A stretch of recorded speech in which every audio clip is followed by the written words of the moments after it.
All right. Hello there, everyone. Welcome back to the Seattle Storm Roundtable. It is excellent to be joined by two, great colleagues and great people, and Christian and Rowan here. I am Charles Hamaker. I get a lot of flack for these videos that we do, which is fine. If I make you angry, at least, love me or hate me, you watched. The Seattle Storm offseason has been fascinating ever since exit interviews, and I think both of you guys would agree with that.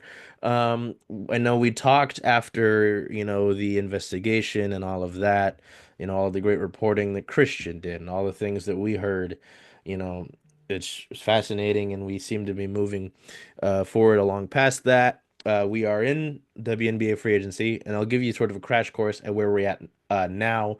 Um, there had been the reports about Jewell Loyd asking for a trade, something that we all kind of thought was coming. And that trade officially went through on February 1st with it's a three-team trade with the Las Vegas Aces, the Los Angeles Sparks, and obviously the Seattle Storm.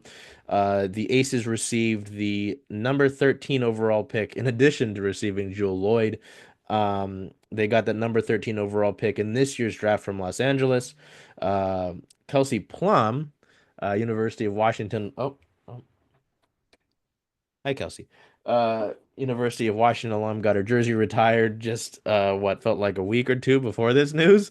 Um, was traded to the Sparks, and then LA's Lee Uru, I believe that good. Did I get that right? Perfect. Was dealt to Seattle. The Spark received Seattle's number 9 overall pick in this year's draft and Seattle's second round pick in 2026. While Seattle, the big crown jewel for them coming back in this, all the graphics show Kelsey in Sparks colors and Jewell in Aces colors. And it was like, oh, Seattle was the chair in the corner. Not necessarily. They get that number 2 overall pick in this year's draft, as well as the Aces 2026 first round selection. That all went down. People will debate, who won that trade. Seattle gets something out of it, that a chip that could really set them up for the future. So that was a big deal. Um, the next big domino to get us to this point was the news of Nneka Ogwumike re-signing with the Storm. This is something that I think all of us anticipated happening, whether it was just how she talked about the organization, how she talked about, the coaching staff here and being represented, her being at unrivaled with Pokey Chapman. And then hours after the WNBA's free agency show on ESPN, Chiney Ogwumike, obviously Nneka's sister, broke the news on SportsCenter that her sister was signing with Seattle, re-signing with Seattle, and she said a little source told her. I'm like, oh, who could that be? So that's big, obviously, to get, Madam President back with Seattle. Um, you re have retained three of the core four from last season, obviously, with Jewell gone. Where we sit now, the Storm have two, I believe, what, six players that are signed officially, and Skylar Diggins-Smith, Jordan Horston, Ezzie Magbegor, Nika Mule, who's obviously coming off of injury. Um, that she sustained this offseason. Nneka and Lee Rue, who Seattle got her rights, but then actually did sign her. And then Gabby Williams was cored on January 14th, but has not signed that. So, um, in terms of, I'll go over the departures really quickly. Joyner Holmes signed a training camp contract with the Dallas Wings. Obviously, Jewell has gone to Las Vegas, and Sammy Whitcomb, another UW alum, has signed in free agency with the Phoenix Mercury. Mercedes Russell and Victoria Vivians are both unsigned, so they're kind of floating out there. And as we kind of talked about before we started this, the free agency pool left this offseason is interesting, in one word. And it's also interesting that Seattle has the second most cap space currently of any team in the league behind the expansion side Golden State Valkyries. So that's how we've gotten here. I hope I haven't forgotten anything. I'm not that old. Um, Christian, we'll go to you, and then Rowan will get your thoughts as well right after that. Um, just your thoughts on where we're at now with, as I mentioned, this cap space. Seattle has holes to fill. Obviously, it's great to have the younger core parts like Jordan, like Ezzy, to have the veterans like Skylar and Nneka. But obviously, there's work to be done for Talisa Ray. Uh, I don't know how to say her last name. I know I said Talisa. Talisa and Pokey in free agency. Where are we at right now? Well, Charles, Rowan, it's the dog days of the off season for the Seattle Storm right now, and I think we're kind of seeing a ripple effect. Um, the former investigation that didn't find any results of player misconduct, not player mistreatment. That the coaching staff was investigated for. Then Jewell Loyd requested the trade the very same day, really hours afterwards. And I don't think people understand how small the WNBA is as far as like one, the actual teams, the media circles, and then the players themselves. Everyone talks, everyone's friends, and I feel like we're kind of seeing that right now as far as the way players have not come back. If you think about it, Charles Rowan, the entire bench is gone besides Nika Mule, and now Jordan Horson is probably going to be starting now. I mean, she like you said, she the 104. I'm a big guard. She can play the two, she can play the three, she can really do everything. Play the four and stretch minutes. That's great, but you only have a handful of contracts. And honestly, the field out there isn't exactly inspiring to a team that you would think that wants to compete for a championship. So I'm not really sure where they go from now. There are a lot of guards out there that I think could do well, but also have some issues to go along with those. And then really need a position that you need basically a player at almost every position right now. I'm not sure if you just have a rash of hirings of players that you just kind of need to fill the roster right now, but it's not looking pretty to say the least. Yeah, I mean, going off of that, with the WNBA being small, I think some people have touched on it, but with Unrivaled too, there's kind of another layer of like conversations that can happen that maybe wouldn't have happened otherwise, and friendships that are forming and relationships that are forming. And like you said with Jewell, she obviously is an Unrivaled. She's talking to a lot of people, and that it seems like it could have had some influence on the way that free agency is going for the Storm right now. The lineup of people that are left, it's a little scarce, and I think that when you look at these big name free agents that back a couple of years ago when Breanna Stewart made the decision to go to New York over Seattle, that was an issue because the timing of her decision made it so the Storm was out of contention with a lot of big free agents. And last year, they were able to sign Skylar Diggins-Smith and Nneka Ogwumike and, had that. But now they're kind of back in that same position where maybe it's not so much the timing because they knew that Jewell wanted to leave, but now it's this thing of, all these teams are snatching up players that either don't want to meet with us or we haven't had conversations with. And so, yeah, I think they're in a really tough position right now.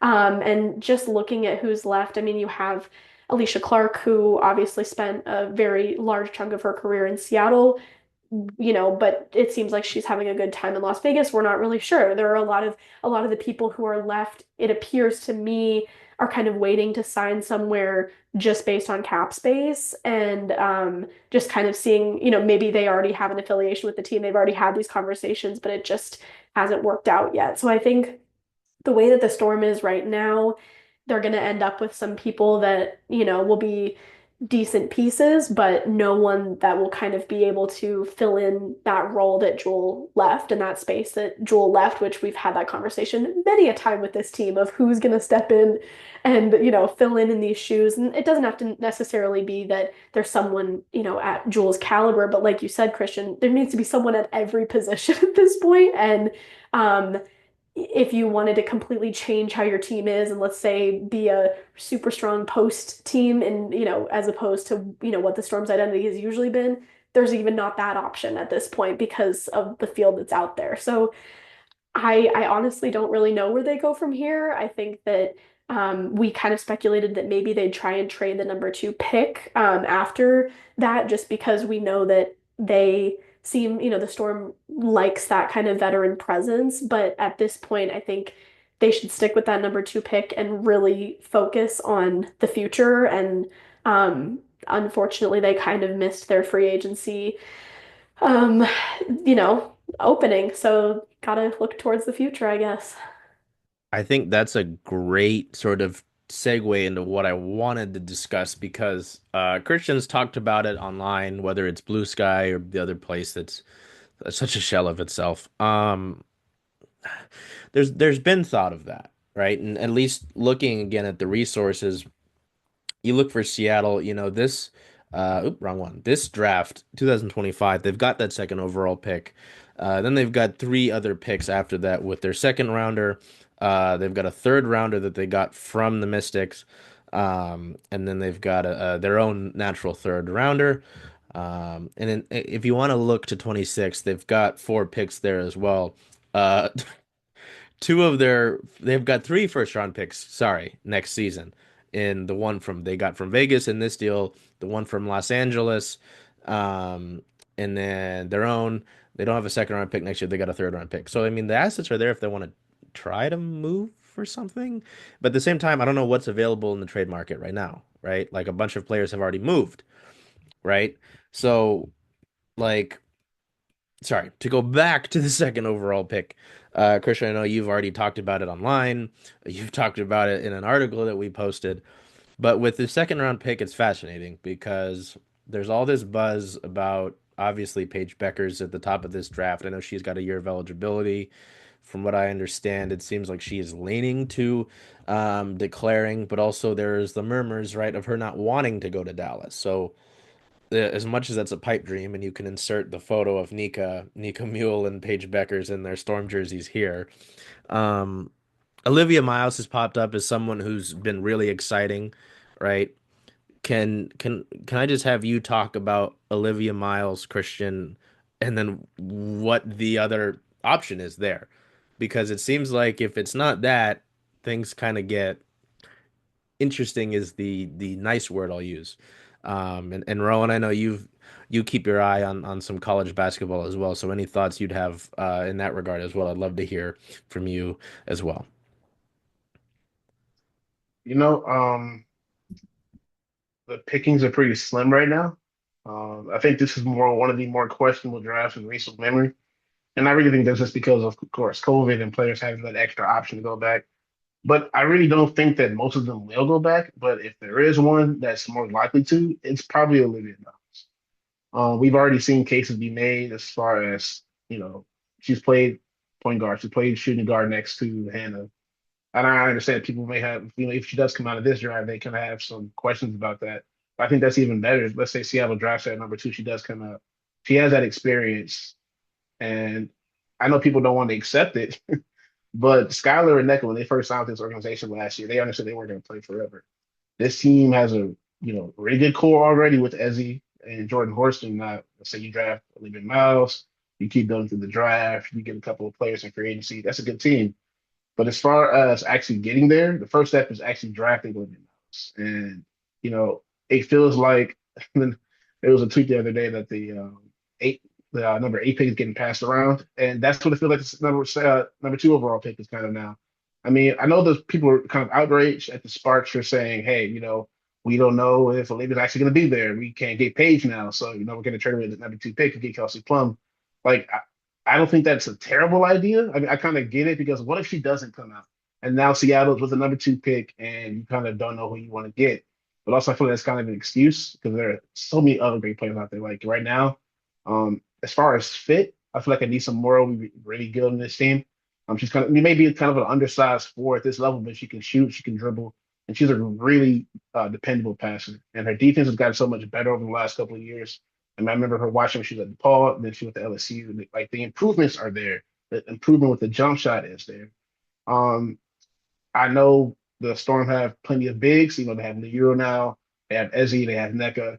Like I said earlier, Jordan Horser can really play the four, play the five if you really need to at 6'2.5". But Dominique Malonga's right there out of France. She was 6'9", incredible length. I mean, you talk about defense. I mean, imagine her and Ezzy for the next 10 years and down low. Like that would be a great combo. Those are really the only two players that I've really thought about that would fit this mold immediately. Any other player I've looked at, some of them are kind of projects right now. Man, I think everyone kind of knows that, which is why they're gearing towards next year, which is kind of more of the superstar lady class. But I'm interested to hear what Rowan thinks. Because, she has her ear a little bit closer to the college beat.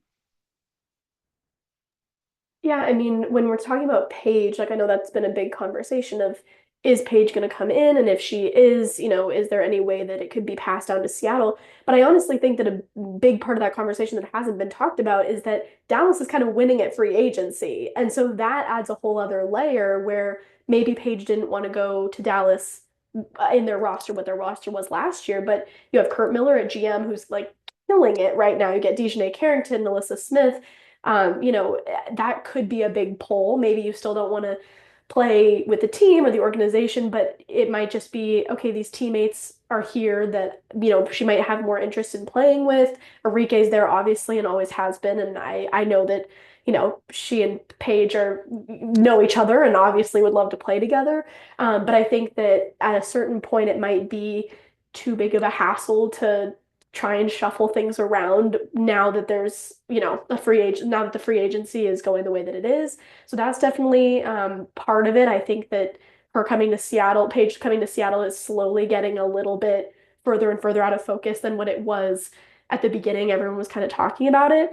I think you made a really good point with, well, one of the points that Christian made a few weeks ago that I think is really important in this time is not only the COVID, everything happening with COVID eligibility, but also injuries. Christian was mentioning that that's a huge thing just in college sports and drafting now these days. Olivia Miles, I know has at least one ACL tear. I could be wrong if she has multiple, but you have people like AZ Fudd and even Paige Beckers who are great players, have had these great moments, could all be a number one pick at one point or another. But you do have to think about that longevity wise. Are you picking a number two pick, a pick that you're wanting to build your team around that who knows, it could not work because of injuries. So anyway, that's a small thing that is kind of on the side. But I think with the Storm, they're also really big on kind of those connection pieces to make sure that you have team chemistry off the bat.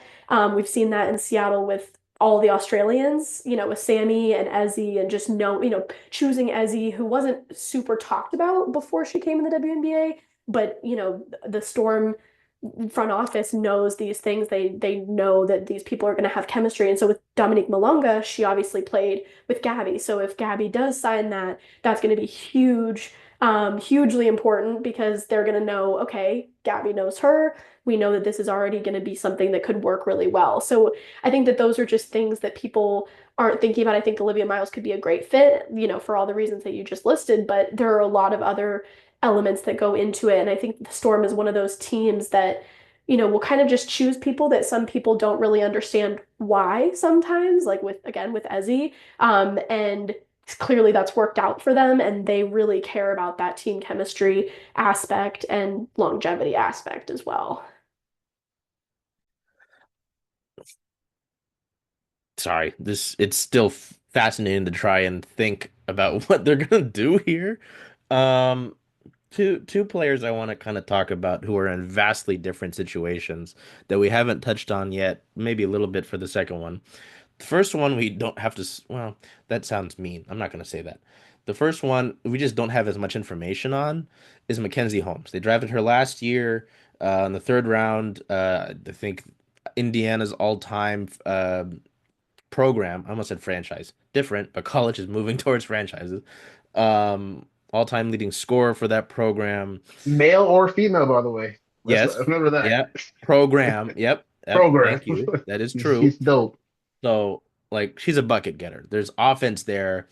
Like, for a team that, as Christian has pointed out, needs to fill positions, like, if she's able to, get to any semblance of the player, and obviously college isn't automatically transferred to the pros, but, the scoring potential is intriguing to say the least, right?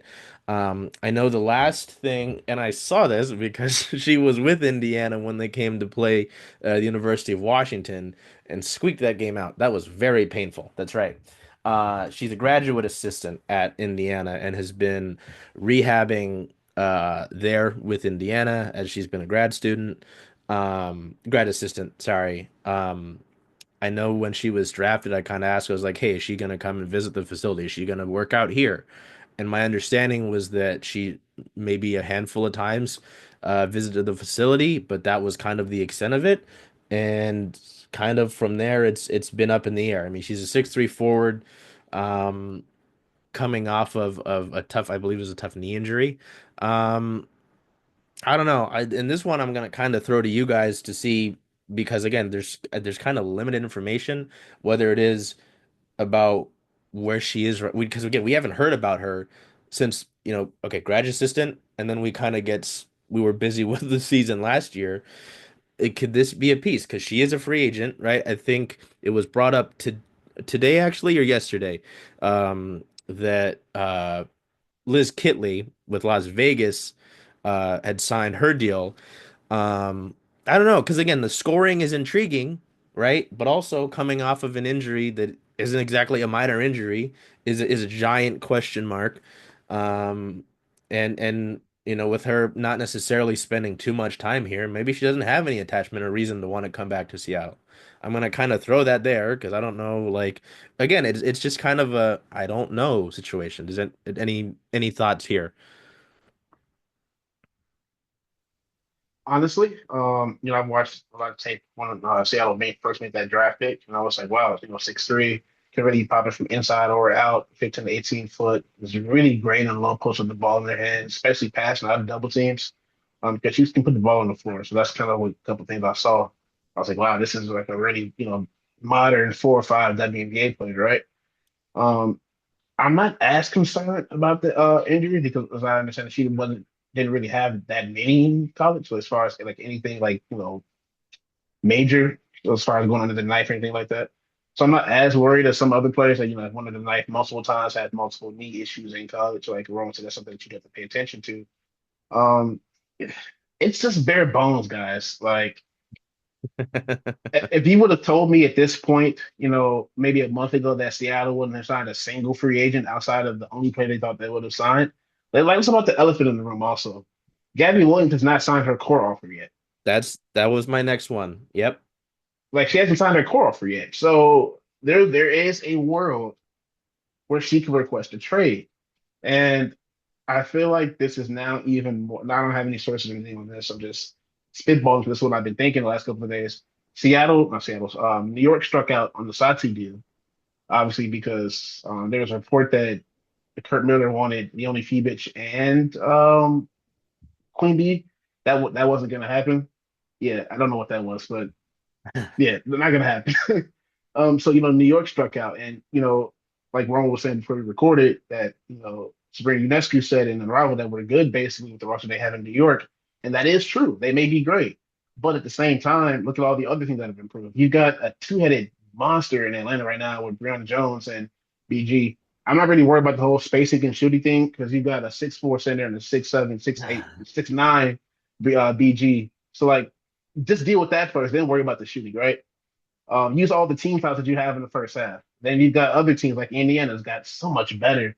Like they've got Sophie Cunningham, they've got Tasha Howard. They've got vet pieces. They brought Cassie Milcher back. Like at Dallas, like Luana Rowan and Bonner. DeWanna Bonner. Like, how did I just forget they signed DeWanna Bonner too? Like all these other teams are making improvements. Minnesota's making continuity, bringing everybody back. Phoenix looks great. I mean, they have AT, Satu, Ka. They're trying to figure out they still got Natasha Mack, who's a really underrated defender in this league right now. New York can see, hey, we're behind the 8 ball.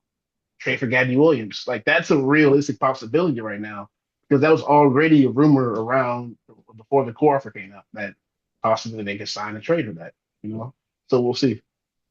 That was a long way around, but I mean, the league No, has it makes gotten better. sense. Rowan, do you have anything on Kenzie or uh Yeah, I mean, I haven't. I remember she was great in college. I think at least with Liz Kitley when she was drafted, it was kind of one of those things that felt like she would have gone a lot higher if she wasn't injured. yeah. And so I'm not saying that that necessarily is like I'm not claiming to have watched a lot of Mackenzie Holmes, and I remember her in college. I think she was great, but I haven't really looked much into. I honestly kind of forget sometimes that she is signed. But just looking, I'm comparing her to Liz Kitley in that way where they were comparable in college. And I think that she could be one of those players, just like I'm assuming Liz Kitley is going to be, where teams are going to be like, wow, like we let them get her in the third round. Like this is crazy. Because I remember on draft night, I just kept waiting for Liz Kitley. I was like, okay, she might be injured now, but that's not forever. So yeah, I mean, I think being a 6'3" forward in the WNBA is who can score is huge. I mean, I think we're moving away from just basketball in general is moving away from the really structured positions and moving more to you have to be able to play everything and to have that height is huge to be able to score in the way that she does against, Indiana was a really great team. They made a pretty deep, run, and she was a huge part of that. So I think that that could be huge if we're able to tap into that. But just knowing the way that the Storm is, and going to talk about Nneka for a moment. Just I think a lot of the younger talent, Free Nneka! a lot with the younger talent, I think the Storm hasn't needed to tap into it so much that there's players like Nneka who got some minutes and but not that many minutes because we had Skylar, and so it was just I think that I guess if free agency is going to go and trading and everything is going to go the way that we think it is, then Mackenzie Holmes could get some great minutes. But if we were to sign if the Storm were to sign a big free agent, maybe not so much. So hopefully we'll see that tapped into. But I think it kind of depends on how everything else goes. And like you're saying, who knows if she's even going to be offered a contract. But I would love to see it. Again, especially if they can't pull anything else off in a sign and trade or in a one of the last good free agents or pretty big free agents that they have so I'd love to see it. Yeah, I think she's great. We've all heard the expression beggars can't be choosers right now, and I don't think Seattle can afford to pass up Mackenzie Holmes. Totally, Like exactly. first of all, we understood she was kind of a stash, drafting stash in the first place. It's like kind of Mhm. like Liz Kinley. So to not give her a contract at this point is kind of like, well, I mean, Right. wasn't that the whole point? you And I'd know? be interested too. I mean, if the Storm didn't offer her a contract, I wouldn't be surprised if someone else did. If someone else, Yeah. took a chance on her. I think we're seeing some people like I saw Annalie Mailey got she signed Mm. somewhere today, and some other players that are kind of being like every year that maybe we heard about a couple years ago, and they're being given a second chance. So I wouldn't be surprised if someone gave her another chance as well. And so that would really suck if the Storm passed her up and then, she ended up going somewhere else and doing something that she could have done in Seattle. So I would go for it if I were them. Speaking of that, I've been an Emily Inkster fan for like Mhm. years, Yes, me and I've too. always wanted her to get like a consistent shot because I feel like she could do pretty much Mm. everything besides like shoot deep threes. Mhm. And she's kind of like the perfect kind of forward in today's game. Like she can get on the boards, she can pass it. I've seen her do so much, and like I know the injury, so like I think she had two major ones, like a knee and ankle, over the last couple of seasons. But like she's an unrestricted free agent too, so you could use that kind of Hmm. scrappy player coming off the bench. She's not even 25 yet. So Exactly, like she's got years ahead of her. quickly on Kenzie Holmes to wrap it up, and then if we have stuff on Gabby, because Christian mentioned it, and it is fascinating. So reading some, I love supporting smaller media. This is Portland, Maine. The Portland Press Herald. She at a minor league baseball game, Kenzie Holmes got her own bobblehead. That's the reason for the article. I'm not just telling you that to tell you that. But it was a left knee injury. She declined in this interview to talk about the specifics, but said, "This is a pretty unique surgery. There's really no timetable for me. Something about 8 to 9 months." And then she said, "That'll put me at January, which we have just passed, um, to give me a lot of time for the season." And then the other piece, so it's like that's a little bit of background on the injury there. There was also about how she did visit Seattle, mentioning that she found out about the draft when her name flashed out on the bottom, just like everyone else would see. But she said it was a dream come true. I visited Seattle back in May before my surgery. Talked about Jewell and Skylar and Nneka in the locker room. When they played Phoenix, she said she saw DT and BG and said, "Holy crap, I'm going to play against these people," which, fair enough. And then the other piece of information, this is again smaller media. This is the Indiana Daily Student. Good luck to children. But in this write-up, when it was announced that she was going to be a grad assistant back in July, um, it says that she will join the Storm for training camp in 2025. Obviously, this is last year in July by a daily student newspaper. That's not verbatim, but from both of those articles, it seems like Seattle did keep in touch with her. So I would just imagine we're leaning to she at least gets a training camp contract. They see what's up. And like Christian said, beggars cannot be choosers. And I don't think Kenzie Holmes is the worst person to take a flyer on, right? Investigative reporter trial, y'all. I can read a You're little in bit. No, action. I know. Like finding something in Portland, Maine, the complete No, for other real. side of the country. Minor league baseball never failed me. That's a lie. Baseball hurts very much. Um, yeah. Okay. Yeah, Gabby Williams, the Gabby Williams conundrum. We are back. Not a conundrum as in Gabby's a problem, but because this is an interesting situation. Obviously, Gabby has talked at length on multiple occasions in different years about how she's wanted to come back to Seattle again and again. I think it's three times and again because of how they treat her and they respect her wishes. There's been all this stuff with the prioritization, and that's kind of all funky. It's a whole other discussion, and it's been had multiple times. I think she got tired of answering prioritization questions when we had the presser for her here in Seattle this past season. um like it's been said, Christian said it. I think I believe Rowan mentioned it, and I know we've all talked about it before on our own or in our kind of group chat and whatever. uh just because Seattle has courted her does not mean that she is coming back for certain or wants to be here, right? I mean, I know that's been the same in the past, but this is the coring was something I believe last season that she said she did not want to have.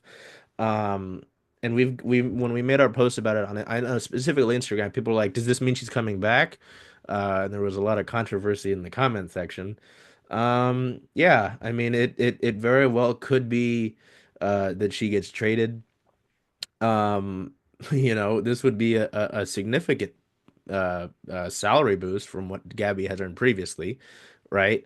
So I don't know. This is kind of because obviously Gabby Williams is very talented. She's very dynamic.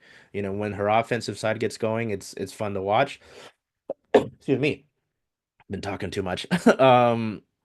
It's just fascinating. Christian, I don't know. What do you make of Gabby's potential future in Seattle or not future in Seattle? And then Rowan, follow you up as well. You know, I feel like the silence is never a good option. Not an option, but a good thing. Like I've seen people say, well, she's over in Turkey right now with, Fenerbahce. Like, yeah, I get that, but that's never stopped the player that goes overseas before from stopping their WNBA business. There's a contract to be signed, or he wants to talk to you, or such and so on and so forth. That's never stopped the player before. So, I'm not saying that it's likely that she's gone, but it's increasingly likely that could be a real possibility. Because if it wasn't, like she got a 1 year supermax for the a lot of years that she's been in the league, so that's already over 200 plus thousand, right? Yeah, that's a significant salary bump, but at the same time, you know, she believed that Seattle's going to keep their word as far as not coring her. But then also you have the expansion draft come up, and let's say Seattle doesn't core her, she's going to Golden State. You know, that's there is no funny joke running for days that Seattle didn't get a player picked in the expansion draft. She would be that player. Now there is a possibility that they spoke to her about this already, but considering the WNBA and the business side as we know it, as we've seen in recent years, I severely doubt that. I don't think there was a conversation had before. I think there was this issue. Hey, she's one of those six. Um, could her not signing the deal up until date be kind of like a retaliation? Hey, I'm not doing this. Find me a trade. We don't know yet. We haven't heard anything yet. You know, as far as kind of the bigger news outlets, there hasn't really been any rumble of that either. As far as any news on that, so I feel like that's not good. Like if you would think ESPN, Yahoo Sports, social people would know or have an inkling of what's going on. Nothing. So I really hope we don't get a Luka Doncic situation here, but that's kind of what it's feeling like, for the NBA fans. I mean, I think there's a lot of not ifs with with this whole situation, but a lot of unknowns and rumors to it. That like you said, Charles, like everyone is kind of speculating and hoping that the core means that that means she's coming back. It definitely does not. Um, I think the first if is right, like you said, Christian, did she have a conversation with them? Because we know from what we've seen that she did not want to be cored. That doesn't mean that there wasn't a conversation that happened where something changed and she said, that's fine. But another thing, like you mentioned, is she's gone out of her way time and time again to make it very clear how much she wants to be in Seattle. And this time she has not done that. And I think that if she did really want to be here, she would have made that very clear already, and we would know that already. But she has not. Sorry, I'm also getting over a cold. Um, and so I think that's the first conversation. The second conversation is now that she is cored, and she has not signed anything, I think she could have requested a trade, but I've also heard rumblings that even if she did request a trade, some teams might not be interested in paying that amount for her. And that, we all know what she has done for Seattle, what she can do in France as well. I think it's kind of hard because her role in the WNBA has been very different than it has been in France. But I think that she's an amazing support player or has been in Seattle of like she just elevates every stat. She can elevate scoring, elevate defense, elevate everything. But I think that for those supermax players, we're looking at people who are often leading scorers, prolific scorers, and that just hasn't been what Gabby has been in this league.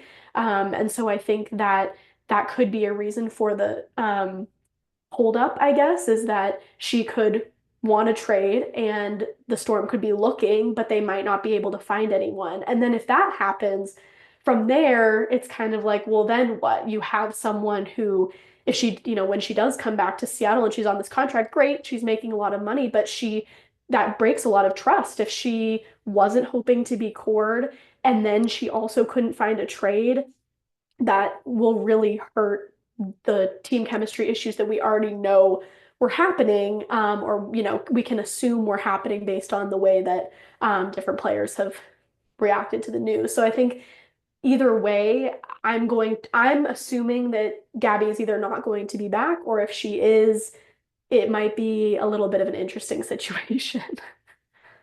Now, I'm not saying this is what Seattle is doing, but since the core designation has come about, we have seen teams use it as a retaliatory kind of measure because they know other teams won't match a max contract. Also, That's it's a kind of that's a really good point, right? like we're not saying that's what Seattle is doing, but we've seen other teams use that before in the past. Look at EDD, kind of so to speak. That's kind of an off kind of similar situation. It's kind of just like it. Um, Again, it's also so late in free agency. So many teams already spent up so much cap. It depends on if you really want to go to a Golden State. Do you want to go to a Washington? Do you want to go to, I'm trying to think of bad teams in the league right now. There really aren't any bad teams right now. If you think about it, I think the 2025 season is one of the most kind of think of a actionable verb of parody, but the most parody the league has seen in a while because there really are no bad teams. Like Washington and Connecticut, even the Connecticut now with the moves they've made, they got Tina Charles, they got Diamond Shields, they got Natasha Cloud if she decides to play, they got Marina Mabry. Like they've got a decent team still. How does Connecticut have more players not in Seattle? I know that sounds a little bit angry, but I'm just like it just But came out of nowhere. how do you lose your whole starting five and still are able to have the team that you would put together at this point? Rowan and Charles, the Storm lost almost their entire bench, but no one smells anything fishy about that. Like I know I got my tinfoil hat on, but come on, man. Everyone's gone. Jordan Holmes is gone. Victoria Vivians is gone. Like, and Jordan's a great player. She just didn't get a lot of opportunity in Seattle, deep bench, I guess. But they got some work to do, man. Well, and also at this point, if they did want to anyone who's wanted to be traded at this point has probably been traded. And so Yep. I think if you wanted to find someone to trade for Gabby, it would have to be someone that's like, wow, look, Seattle's offering this really great thing. Sure, I'll trade with Gabby. I wasn't thinking of trading, but I will. Um, but from the way it's gone, it sounds like Seattle's had a hard time in those conversations, and that does not seem like that will happen with someone that would be at the caliber of a trade with Gabby. It seems like they would not just willingly go for Seattle at the point that they are right now. Yeah, and I think it's important, and I know Christian's talked about it, and it's pretty evident, but with how things have gone over the last few years, with teams getting their own facilities, right? And how important to having certain resources is for your players, and then, going forward to attract new players. Seattle has a brand new facility, just opened last year. They've got a winning pedigree. They've got two veterans, two legends of this league currently on the roster. They've got two young and exciting players, uh, that will be hopefully pillars of their franchise's future in Ezi Magbagor and Jordan Horston, right? Um, you live in a sports city that is wildly popular, and really does a great job at supporting its women's sports, right? But no one wants to be here right now. If that's like, I know a lot of we do have folks that will ride for us, right? Uh, I know Christian knows what I'm talking about. Um, but I know there will be, like they've got them, as we've talked about, they've got the cap space. If they want trade resources, they've got picks. They've got three first round picks next year. Like, they have the resources, they have the tools. The tool belt is there. They're not walking around with nothing. So it all points to there being other issues. It's not like the Seattle Mariners where they have chump change to play with. That's not the case. So I don't know. You just got to think about all of that and kind of use your brain a little bit to like, oh, maybe there are issues. It's not like we were all just blowing smoke. I know that's legal here, but not here. Not with this. And man, it's not even one of those situations where it's like, hey, we're right or anything like that. But also, you have to look at the truth. They Yeah. call a spade a spade. Yeah. They have a five, six maybe players signed right now. Like Mhm. that is an issue at this point. When you can think about it, we're really like what, maybe 60 days out from not free agency, out from training camp, roughly maybe. Yeah, that's right. Yeah. Like it'll be here before you know it. And I'm not saying they're going to keep going, the rest of these weeks all season without players signed. But the fact that they went this entire period without one single player that they thought would sign here, that is a problem. We talked about it before with the players that have left over the last couple of years. Whether, Sue left for retirement, but then Jewell forcing her way out.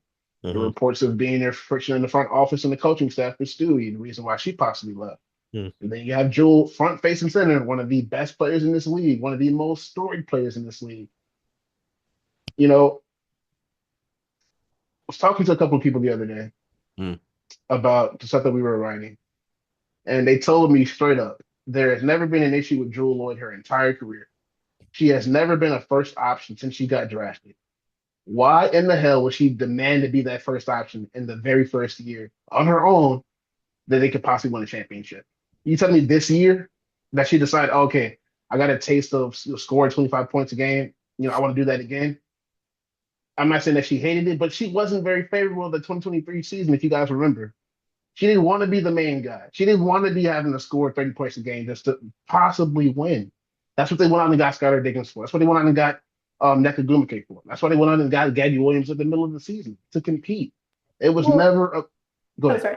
And even seeing where she went, you have all these teams that you could choose from, and Vegas, the one who the original super team is what I'll call it, you're just Hmm. like, right, you can see that in Jewell's decision, you can even see that way of that she doesn't want to be relied on for consistency. That's, she's a amazing scorer, amazing player, but that pressure in 2023 was not, and even last season, you could just see that it wasn't, that's not the kind of player that she is, and that's okay. But that just speaks to what you're saying. Yeah, like she's never wanted to be that player.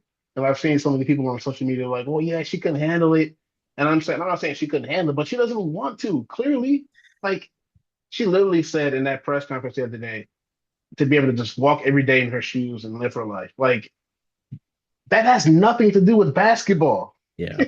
They're not talking 2-3 schemes. Like they're not talking like drop stats and things of that nature. They're talking about literally just being happy and enjoying going to work. Like if y'all don't smell the coffee, then I don't know what to do. You mean Maybe that's it's a not a trade junk embargo thing. defense? I don't know. Listen, man, like Is like Jesus, it's Yeah, hurting right now. I mean, it's like I wanted to say, and it just adds on to it. Like I remember, I think early in that 23 season, and then Rowan, and if you remember this, I think you'd remember it. Like the media here would be like, "Oh, you're kind of the de facto leader now, right?" And it felt like she got tired of talking about that, and she's like, "Well," it kind of was like, "Well, this is the situation I'm in," and it's just like, "Well, like, yeah, like it's She a played with very Sue Bird yeah, and Brianna Stewart. yeah, Hmm. She's never had to be that player. mm-mm, And Yeah. then out of nowhere, Sue retires, Stewie leaves for New York. mhm. Boom. Now you're the face of the franchise. Now the team is on your back. Yeah. Did anyone ever consider her mental state, anything that happened that season that happened to go into then 2024? Yeah, It's always about the athlete on the court and, well, mental health this, mental health that. I can't see it because Yeah. that press conference scream of a player that has not been happy for a very long time. Hmm. yeah, Totally. That's the truth. I mean, especially when you're drafted in 2015 during hmm a time when, if you were drafted number one, even if, let's just say you were drafted top three, you're not moving, like that is your place. So you're hmm drafted, you're thinking, okay, I'm here with Sue. Then it's even better in 2016 when you're like, great, got a number, another number one pick. It'll be us the whole time. Stewie can lead this. This is great. It's just in 2023, I mean, I think obviously no one's gonna say, Noelle Quinn isn't gonna say this isn't the leadership that we need. And they definitely sung her praises for the kind of leader that she was. But I think it's clear what they did in 2024 free agency was find a leader that a more vocal leader yeah, and and then it just seemed just didn't work.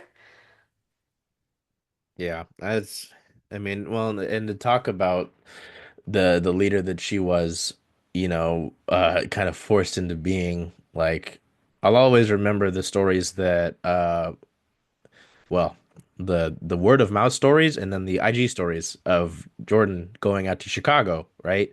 To go and train with Jewell in the off season and talking to her about that, and seemed like that meant a lot to Jordan Horston. So, you know, uh Jewell Loyd will always be a legend in this city. I had someone push back because in Seattle sports history, there have been some legendary number 24s. Two of them are still active, and well, still active. One's gone now in Jewell. And someone was like, "Well, because of Bird and Stewie's accomplishments." I'm like, "No, don't, no, let's not do that. Seattle doesn't win those titles without Jewell Loyd. You know, it just makes me sad going by that mural now in Queen Anne because you've got Sue retired, Stewie in New York, and I Jewell. just drove past that the other day and I was like, Yeah, okay, well, here we are. it is a different time. It Yeah. is a different Sure time. is. Roy made a great point about where she was drafted and up former number one overall pick. In the last decade, every single number one overall pick has been expected to save the franchise. Mm, That was never Jewell Lloyd's, Totally. position. She never had to. Hmm. So like for that to be kind of the writer behind everything, and then even after, it's like, man, like maybe that wasn't the case. Maybe that didn't have to be that way. Think about Hmm. all the other players in this league that are like drafted in great situations, right? mm. You look at Kaylin Clark, look who she got drafted with. Aaliyah Paulson, Erica Wheeler, despite people not liking the way she played, she's a veteran guard that could play. Kelsey Mitchell. That was a really good team. They made a really good run that last year. Now, was Kaylin the best player? Yeah, but there's also the situation around it where, she had help. Jewell had help. She had two future Hall of Famers, and now she's going to a team with four all WNBA players who started lineup. So, like, that first game, oh man, you know, Oh yeah. I didn't even think about that. yeah, it's gonna be tough, man. You know, I already have nightmares of playing Chelsea Gray anyway. Just Yeah, I doing still get that. flashbacks to that round in 2022 where the PA just Chelsea Gray. I'm like, please stop. Point God, leave me alone. Um, I did want to say, speaking of Erica Wheeler, hmm, really before this, when I was looking at who's left, she was really the only person that I was like, could be someone that's available from what I know, and also someone that fits. I mean, we've seen time and time again that the Storm usually use free agency to get those kind of either backup point guards or just veteran guards in general. They love to use free agency to get. I mean, you had Victoria Vivians, you had Yvonne Turner. It just seems like that's kind of the style of they like to choose in free agency. So she was the only person that really stood out to me as someone that I think the Storm would be super interested in that also doesn't have a super strong affiliation. We know that I know that Erica Wheeler said that she was interested in exploring other teams during free agency in a way that I haven't heard Alicia Clark, Sydney Colson type players do as much. So anyway, um, she's the only person that I have right now to say could be something, but again, can Seattle get a meeting? And if they can, can she see over these things when she could go back to Indiana, who is doing super well right now. I believe. I haven't seen the cap space situation with them, oh, but you um, know, either way, she's really the only person that I think fits Seattle's identity of a free agent super well at this point. they're a little tapped out. They're at least per spot track. Indiana's sitting at 11th, with 265,000 available still. Um, yeah, that's a name. So I don't know. Anything That's all I can less? give you, sorry. Yeah, no. Any last call to wrap up another Storm Roundtable here? Anything that I might have missed? I know we've kind of hit the and again, it's not like there have been things to miss in terms of the Storm's activity um lately because it's just kind of the Jewel noise, not noise, the Jewel trade, the Nneka signing, the Gabby core, and it's just like they haven't done anything else. Uh, I mean, I think to me, I was just going to say the lack of news is the news. yeah. And I think that at least, I feel like the three of us are kind of in, seeing what the Storm fans are talking about. We're in a lot of those spaces, and it feels like that's something that is being overlooked a little bit. I think a lot of people are saying, oh, why isn't the front office going after these free agents more, going after this more? And I think at this point, it feels like you can draw the conclusion that it's not that they're not trying to, it's that people don't want to cooperate with them. And so I think it's really interesting. We go back to the timing of Jewell requesting the trade, and I think a lot of people tried to find other reasons for that. And I think that this just every period that we're seeing, postseason and then now free agency, and then when we get into, just the season, I think is just going to keep adding evidence to the fact that there's something going on that needs to be addressed and hasn't been addressed yet. And I'm just interested to see if more people will see that a little bit more. And yeah, we'll see what happens. Well, and another thing to kind of wrap us up, put a bow on this bad boy. You talk about needing to address things, as we've talked about, I think, in spurts through this episode. If this free agency period's been wild, 2026 is going to be absolute lunacy. With the amount of, talent that will become available. Um, so. Who knows? Maybe by then, Nika Mule will be the savior of Seattle. Not, I'm just kidding. Maybe she can recruit Paige. I don't know. Maybe she, hey, Bessie, maybe just you don't want to play in Dallas. You saw how the fans rode for me here, and we're I don't know. Yeah, I don't know. It's Seattle will have to figure some things out because as another commenter said to Christian, like, how much can you put faith into Nneka and Skylar moving forward? They're at the end of the day, their contract, not contracts, but also contracts. Their careers come to an end. You know, you'll have to put other pieces around Jordan and Ezzy, right? So, Christian, did you have something? Yeah, two things. Um, I know most GMs around the league and players too are kind of poo-pooing 2025 and its anticipation of the CBA and the 2026 draft and 26 season in general. I will say this: if Seattle is still in the same position next offseason, when literally every single star that has ever had a WNBA placement, all WNBA placement as a free agent, a serious conversation will need to be had at that point. This season is just kind of, touch and go, see how it goes. But the Seattle Storm cannot afford a repeat of this offseason to date. That's just the way that it is. Good point. Yeah. Also, Jordan Horston, this is the first week of AU. She was drafted and she is on Team Bell. That's Kirsten Bell out of Vegas right now. Oh yeah. Yeah, she's got a pretty good team. Some really good crop of players down there at AU in Nashville. I believe the first game tips off on Wednesday. I'm not sure of the time, but as usual, Circumstantial Sports will have coverage of any Storm players in the offseason. I with the inactivity of the off season, it will be nice to just watch Jordan Horston hoop again. Like It will be, yeah. seeing the clips that Christian had from oh shoot. Was it New Zealand? That's correct. Yep. Yeah, I was like, this is nice in the chaos of the world. So It's anyway, 3 p.m. on Wednesday on ESPN Plus. oh 3, That's a 3 p.m. Pacific, excuse me. 3 thank p.m. you. I was Pacific. like, that's a teammate for you folks. there you go. This is nice. With all the chaos of the world, I hope that, the shows that we do here can be some modicum of um peace, even though the news isn't the brightest thing, like my forehead, for you to be able to look into. Like, this is it's been so great. I'm not gonna get too sappy because I gotta wrap this thing up.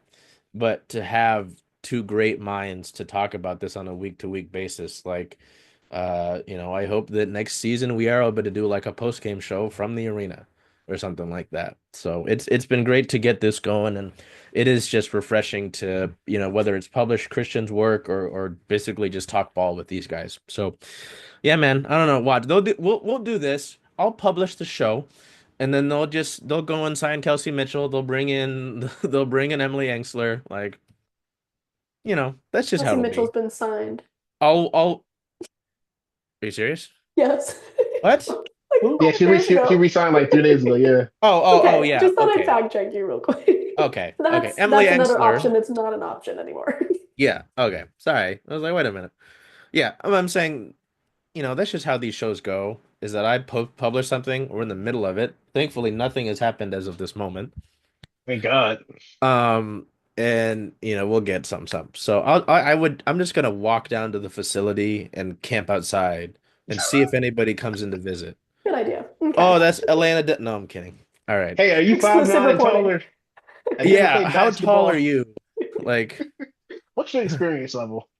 God damn it. All right. That as soon as we start getting into the lunacy, we need to go. All right. Until we see you next time. It's been great to have another Seattle Storm round table. Take care of yourselves, be well, do whatever you can to make today a great day. Hey, Charles. Hey, Jen. Hey, where are you going to watch the Seattle Storm away games this year? Away games. Well, Rough and Tumble is the home of Circling Seattle Sports. So I was thinking of coming here if that's okay with you. I think that makes a lot of sense. See you all here.